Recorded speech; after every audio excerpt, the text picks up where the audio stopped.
আজ আরও একটা ব্লগ ভিডিও নিয়ে হাজির হলাম। হ্যাঁ, ভিডিওর টাইটেল, থাম্বনেল এবং ইন্ট্রো দেখে বুঝতেই পেরেছো ব্লগটি কিসের হতে চলেছে। হ্যাঁ, আজ থেকে প্রায় 13-14 বছর আগে মেজো কাকাকে একটা কার্তিক দিয়েছিল, তো তারই আজকে উদযাপন হবে আর কি। তো এই কার্তিকটা দেখতেই পাচ্ছি এবছর নতুন আনা হয়েছে, আর একটা কার্তিক আমাদের বাড়িতেই ছিল যেটা 14 বছর ধরে ছিল, তাই মনে হলো এবছরই উপযুক্ত সময় হয়ে গেছে কার্তিক পুজো অর্থাৎ কার্তিক ঠাকুরটাকে উদযাপন করার, তাই এই বছরই করলাম আমরা। তো দেখতেই পাচ্ছি এই ঘরের মধ্যেই খুব সুন্দরভাবে আমরা নিজেরাই নিজেদের হাতে তৈরি করে প্যান্ডেল সাজিয়েছি এবং লাইট খাটিয়েছি ডেকোরেশন করে এবং টুনি ল্যাম্পও দিয়েছি। আর আমি বলছিলাম না, আর একটা কার্তিক যেটা 14 বছর আগে দেওয়া হয়েছিল, তার মুখ চোখগুলো সব একদম বাজে হয়ে গেছিলো, তো সেইটাই রিকভারি করা চলছে। আর আমাদের বানটি খুব ভালো আঁকে, তার জন্য তাকে দিয়েই এটা রিকভারি করছি এবং প্ল্যান অলওয়েজ আমারই, আমি সব কিছু প্ল্যান এবং ডাইরেকশন দিচ্ছি বা ডিরেকশন যাই বলো না কেন। এবং এখানে দেখতেই পাচ্ছ একটা কার্তিককে কতটা সুন্দরভাবে তার চোখ টোকগুলো খুব সুন্দর এঁকেছে বানটি এবং তাকে অলংকার পরিয়ে দেওয়া হচ্ছে। আর এখানে কাকা মোটামুটি টেকাটা ফেকাটা রেডি করছে, আর বাবাই পুজো করবে। এই পুজোটা আমি করলাম না, কারণ আমি যদি পুজো করতাম তাহলে হয়তো ব্লগটা আসতো না, তার কারণে। তো কাকা এখানে মোটামুটি টেকাটা ফেকাটা রেডি করে দিয়েছে এবং তিরকাঠি ফিরকাঠিগুলোও রেডি করা হয়ে গেছে এবং সুতোর বেষ্টনী একদম জড়ানো হয়ে গেছে। আর এখানে ধূপধুনো দেওয়া হচ্ছে বাড়ির থেকে। এরপরে আমরা বেরিয়ে পড়ব। এখানে বাবার হাতে অলরেডি ঘর চলে গেছে, তো বাবা এরপর পুকুরে যাবে এবং সেখান থেকে ঘর তোলা হবে। তো কিন্তু ঠাকুরের ঘর তোলার আগে যদি কেউ পূর্ণ ঘর তুলতে চায়, মানে পূর্ণ ঘর, তো তাকে পূর্ণ ঘর তুলতে হয়।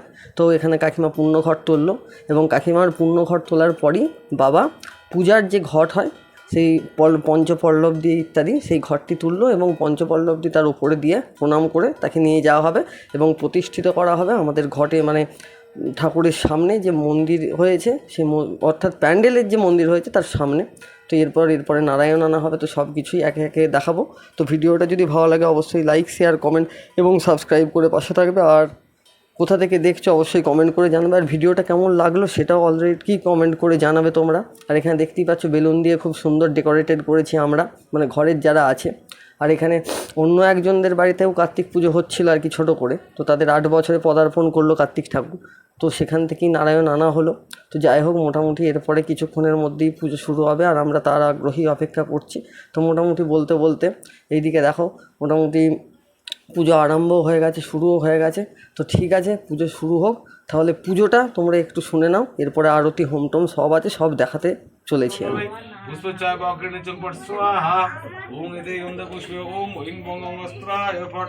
ফট নমঃ ইতি গন্ধ পুষ্পং নমো নারায়ণায় শ্রীকৃষ্ণবে নমঃ ইতি গন্ধ পুষ্পং নমো শিবরবে নমঃ ইতি গন্ধ পুষ্পং নমো ব্রাহ্মণেভ্যো নমঃ ইতি গন্ধ পুষ্পে নমঃ ওম গণেশায় নমঃ ইতি গন্ধ পুষ্পে নমঃ ওম নমঃ শিবায় নমঃ ইতি গন্ধ কার্তিকেয়ায় নমঃ ইতি গন্ধ পুষ্পং সর্বদেভ্যো নমঃ ইতি গন্ধ পুষ্পং সর্বদেবীভ্যো নমঃ।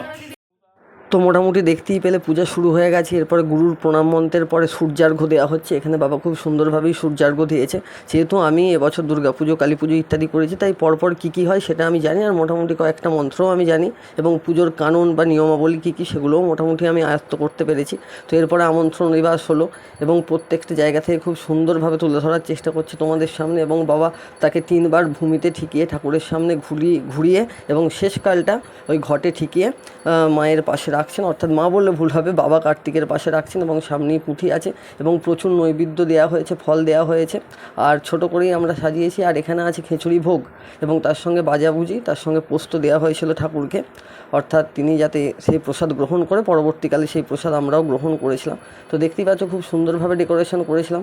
যে হাতের ডিজাইন নকশাগুলো ছিল সেগুলো বোনেরা তৈরি করেছিল, তো সেগুলোও তোমাদের সামনে দেখালাম। আর এখানে মোটামুটি বাবা খুব সুদক্ষ হাতে পূজা অর্চনা করছে। আর পূজার জন্য জন্যে এত কিছু কারণের জন্য খুব ঠান্ডা লেগে গেছে, তার জন্যই নাক টানতে বাধ্য হচ্ছি। আর এখানে মোটামুটি অলরেডি আরতি স্টার্ট হয়ে গেছে, তো আরতিটি একটু দেখে নাও।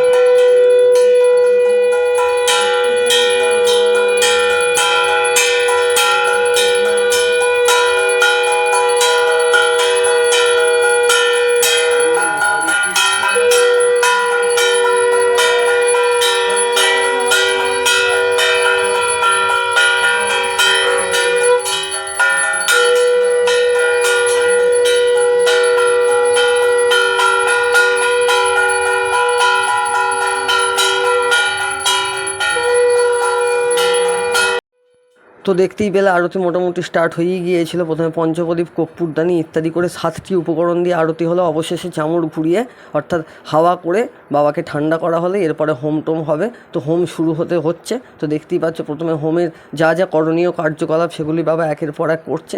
তো হোমটাও আমি স্লো মোশনে ভিডিওটা করেছিলাম, কিন্তু যেহেতু প্রচুর বড় হয়ে যাচ্ছে তার জন্য সেটা দিলাম না। তো আস্তে আস্তে বাবার হোমটাও কিছুটা তুলেছি, যে এটা ভয়েস ওভারের মধ্যে দিয়েই কাটাতে হলো। তো এর একটা শর্টস আছে হোমের, যাতে করে পুরোটা স্লো মোশনে আমি দেখাতে পেরেছি 46 সেকেন্ডের। তো সেইটি অবশ্যই দেখবেন। আর এখানে দুজন আমাদের ছোট ছোট সদস্য অর্থাৎ বাবা কার্তিক অবশ্যই আছেন। তো হোমটা একটু দেখো। ইদম কার্তিকেয়ায় ওম কাং কার্তিকেয়ায় স্বাহা। ইদম কার্তিকেয়ায় ওম কাং কার্তিকেয়ায় স্বাহা। ইদম কার্তিকেয়ায় ওম কাং।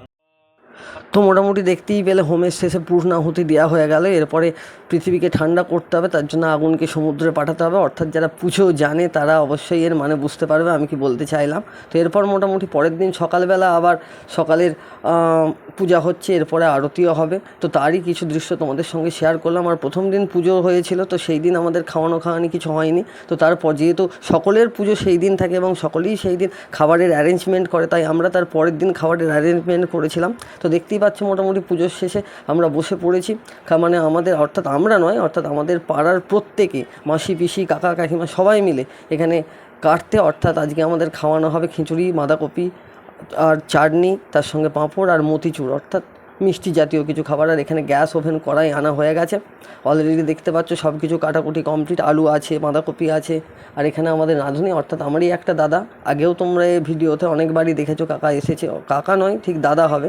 তো দেখতেই পাচ্ছ এখানে রান্না চলছে, দাদার মুখে খুবই ফুর্তি। তো যাই হোক, দাদা খুব লজ্জা পাচ্ছিল। আর এখানে মোটামুটি বাঁধাকপিটা এখন রেডি হচ্ছে। তো বাঁধাকপি ওইটুকুতে হয় না, আরও দিচ্ছে। মানে যাই হোক, মোটামুটি একটা অ্যারেঞ্জমেন্ট করেছিলাম, ছোটোখাটো হলেও খুব সুন্দরই লেগেছিলো। এবং 3 দিন ধরে অনুষ্ঠান করেছিলাম, অর্থাৎ অনুষ্ঠান বলতে কি প্রথম দিন পুজো, দ্বিতীয় দিন খাওয়া দাওয়া সব কিছু, আর তৃতীয় দিন বাবার নিরঞ্জন। মানে অনেকে বলছিল যে ঠাকুরটাকে রেখে দিতে হয় ঠাকুরের সামনে, অর্থাৎ কোনো বড় মন্দির থাকলে তার কাছে, কিন্তু সেখানে আমরা রাখিনি, কারণ অনেক পাখির মলমূত্র ত্যাগ হয়, তারপর বৃষ্টির জলে ইত্যাদি অনেক কিছু মানে অঙ্গহানি হতে পারে, তার জন্য আমরা ঠাকুর বিসর্জন করেছিলাম। আর এখানে দেখতেই পাচ্ছ মোটামুটি একের পর এক পদ রান্না হচ্ছে। প্রথমেই বাঁধাকপি হয়ে গেল, তারপরেই এখানে চাটনি হয়ে গেছে। তো দাদা বলছে ওগুলোকে আগে ভালো করে কাটো। আর দেখো পাঁপড় রেডি হচ্ছে পুরো। এরপর আমসত্ত্ব সব কিছুই দিয়ে চাটনিটাকে খুব সুন্দরভাবে করা হলো। তো সেই সব হয়ে এরপরে বসেছে খিচুড়ি। মানে খিচুড়ির কালার আনার জন্য দাদা অনেকভাবেই চেষ্টা করছে আর কি, হলুদ টলুদ দিয়ে ইত্যাদি দিয়ে। তো খুবই হলো। আর সেই দিন রাত্রেবেলা যেহেতু বাবা থাকেনি, তাই আরতিটা আমাকেই করতে হয়েছিল, তাই ছোটো হাতে আমি আরতিটা করলাম। তো যাই হোক, মোটামুটি কেমন লাগলো আমার আরতিটা একটু কমেন্ট করে জানাবে অবশ্যই। আর তারপরেই খিচুড়ি ঘাঁটা হচ্ছে, দেখতেই পাচ্ছ মোটামুটি এখন এক কড়া নেমে গেছে, আর এক কড়া হচ্ছে। মোটামুটি 50-60 প্রায় 70 জনের মতো খেতে এসেছিলো। তারপর কিছু পার্সেল গেছিলো ইত্যাদি রান্না, এবং সোয়াবিন, বরবটি, গাজর প্রত্যেকটাকেই খুব সুন্দরভাবে অর্গানাইজড করা হয়েছিল, এবং প্রচুর পরিমাণে, যাতে করে কোয়ান্টিটিটা কোনোভাবে কম না হয় এবং খাবারের কোয়ালিটিটাও যাতে ভালো হয়। আর এখানে জল দেওয়া হচ্ছে, কিন্তু কোনোভাবেই ওই জলে খিচুড়ি আমাদের পছন্দ নয়, তাই আমরা বললাম বেশি জল দেবে না, যাতে করে খিচুড়িটা মাখো মাখো হয় সেরকম দেখবে। তো দেখতেই পাচ্ছ এখানে চাটনি, বাঁধাকপি আর 2 ডেচকি খিচুড়ি মোটামুটি রেডি হয়ে গেছে। ওটা ডেচকি নয়, সরি, হাঁড়ি বলা হয়। আর এখানেও একটু আছে।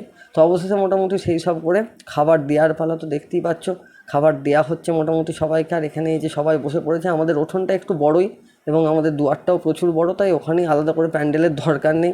প্রায় 30-35 জন অনায়াসেই খেতে পারবে। আর এখানে মোটামুটি বাবা কার্তিক আছে, বাবা কার্তিককে সন্ধ্যাবেলা শীতল আরতি দিলাম, ভোগ দিলাম।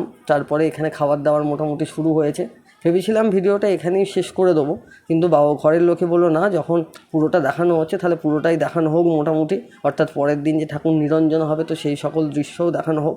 তো ঠিক আছে। আর এখানে পরের দিন যখন সুতো কাটা হয়ে গেছে তো তারপরে আমাদের পাশের বাড়ির খুব সুন্দর একটা ছোট্ট কার্তিকের সামনে আনা হলো, সে কার্তিকের সঙ্গে একটু খেলা করলো। আর তারপরেই রাত্রে চলে এলো সেই দুঃখের সময়, অর্থাৎ বিদায় বেলা ঠাকুরের। তো এখানে কাকিমা খুব সুন্দরভাবেই তার পুত্রদিকে বরণ করে নিচ্ছে। এরপরে আস্তে আস্তে আমরা বেরোবো আমাদের ছোট্ট প্রসেশন নিয়ে, এবং এখানে মিষ্টি খাওয়ানোর পালাও চলছে। তারপরে বরণ কমপ্লিট হলো, যেইটা একটু পরে হয়, আমাদের একটু আগে হয়ে গেছে আর কি মিষ্টি খাওয়ানোটা। যাই হোক, এমনি সব কিছুই চলে মোটামুটি, কোনো অসুবিধা নেই। এখানে দুটো কার্তিককেই সমানভাবে বরণ করে নিল আমার কাকিমা। এরপরে আমরা আস্তে আস্তে খুব সুন্দরভাবে বোম ফোটাতে বেরোবো। তো এখানে বোম বলতে কোনো শব্দবাজি আমরা ব্যবহার করিনি, শুধুমাত্র ওই চরকি, ফুলঝুরঝুরি, রং মশাল ইত্যাদি বাদে। তো এখানে মোটামুটি ওই থালা করে চাল দেওয়া হয়, তো সেই সকল এখানে হয়ে গেল। তো আমার হাতে ধূপ দেখতেই পাচ্ছ, ধূপটা সামনে রেখে দুই কার্তিক আছে, একটা কাকা ধরেছে আর একটা বান্টি ধরেছে। তো পাশাপাশি বান্টি অনেক খেটেছে, তার সঙ্গে মোহিত, আমি ইত্যাদিরা ছিলাম। তো দেখতেই পাচ্ছ মোটামুটি কার্তিককে নিয়ে একটু ঘুরেই যাওয়া হচ্ছে আর কি। মানে আমাদের ঘর থেকে যেখানে বিসর্জন দেওয়া হবে সেটা খুব কাছেই ছিল, কিন্তু আমরা একটু ঘুরে আমাদের খামার দিয়ে ঘুরে ওই দিক দিয়ে যেয়ে পুকুরের একটা সাইড দিয়ে ঘুরে আবার পুকুরে যেয়ে বিসর্জন করলাম। তো সেইটাই তোমাদের সামনে দেখাচ্ছি। তো দেখতেই পাচ্ছ সামনে রং মশাল যাচ্ছে, তারপরে আমি যাচ্ছি, অর্থাৎ ভিডিও করতে। আর আমাদের পিছনেই আছে কার্তিক, তো কার্তিককেও একটু দেখিয়ে দিলাম, এবং কার্তিকের কাছেও কিন্তু ফুলঝুরঝুরি যাচ্ছে, এবং বাবা শেষকালে এমার্জেন্সি নিয়ে আসছে। আর এখানে কার্তিককে জাস্ট একটু দাঁড় করানো হয়েছিল, আসলে তুবড়ি ফুবড়ি ইত্যাদিগুলো পোড়াচ্ছিল ওরা বললো যে আগে আমরা পুড়িয়ে নিই, তারপরেই যেন ঠাকুরটা নিরঞ্জন করা হয়। তো দেখতেই পাচ্ছ এখানে খুব সুন্দরভাবেই তুবড়ি ফুবড়ি ফোটানো হলো, চরকিও ছিল। তো সেগুলো ক্যাপচার করা মানে সহজ হয়নি আর কি, এতটাই তাড়াতাড়ি ফুটে গেছিলো। আর যাই হোক, মোটামুটি বান্টি বলছে আমি খুব আনন্দিত আর কি যে এই কাজে অংশগ্রহণ করতে পেরে। তো বান্টিকেই বললাম ঠাকুরটাকে নিরঞ্জন করতে, কিন্তু বান্টি ঠিক পাচ্ছিল না বলে শুভদীপদাকে ডাকা হলো। তো শুভদীপদা একের পর এক ঠাকুরকে খুব সুন্দরভাবে সুদক্ষ হাতে 3 বার জলে ঠিকিয়ে আস্তে করে বিসর্জন করে দিল। তো বিসর্জন আমরা কেন করলাম সেটা আগেই জানিয়েছি। তো ঠিক আছে, ভিডিওটা আর বেশি বড় করছি না, অনেকটাই ভিডিওটা বড় হয়ে গেছে। যদি ভিডিওটি ভালো লাগে অবশ্যই লাইক, শেয়ার, কমেন্ট এবং সাবস্ক্রাইব করে পাশে থাকবে। আর এখানে মোটামুটি একটা দুঃখের বিষয় যে ঠাকুর 3 দিনের পর নিরঞ্জন হয়ে গেল। তো যাই হোক, আবার দেখা হবে অন্য নেক্সট ব্লগে। ততক্ষণে বাই বাই।